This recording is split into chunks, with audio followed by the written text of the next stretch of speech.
want to talk to you about manually coding a sensor code into the monitor. In order to do that, some of our sensors do have codes on them, like our SCE sensors. Our 507 SCEs have a 6-digit code imprinted right on the top of the sensor itself. But if you want to go from your old display, the one that originally came with your system, to your new display, your new color display, and a lot of people are doing this, you do not have to go around and hold your display down to the different tire positions and code it in that way. You can actually code it in manually. And sometimes that's a little bit quicker to do. So I'm going to show you how to do that manually.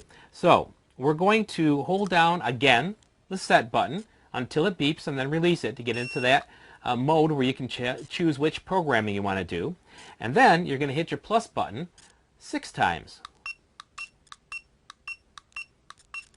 And you'll see at the bottom it'll say Set ID.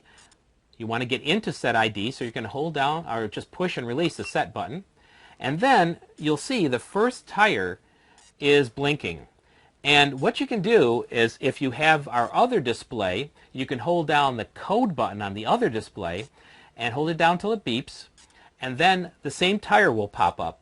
The first tire, the right tire on the front axle will pop up, and you can then see what the code is for that particular sensor, the 6-digit code. Now, I don't have that option right at the moment, but what I'm going to do is I'm going to code in one of our SCE sensors here, which I do have a sensor code for, which is looks like 587F.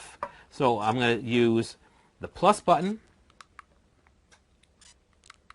No, I'm not. I'm actually going to hit set to go into it.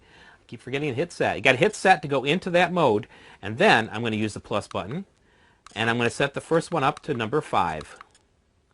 Then I'm going to hit the go button to move to the next digit. I'm going to set that up to 8. Hit the go button for the next digit. I'm going to set that to number 7, and that's what's on. I'm reading it right off of the sensor here. So I'm going to go to 7. I'm going to hit go again. Now this says F on this one. It's F72 is the last 3 digits. So I'm going to leave that F and just hit go. And then I'm going to bring this to 7. And then I'm going to hit go. And I'm going to put the last one to number 2. Now you can use the plus or the minus button. It'll go either way. But I just happen to be using the plus because it's fairly quick either way. So once you got that in there, you're going to hit the set button. And it saves that 6-digit code.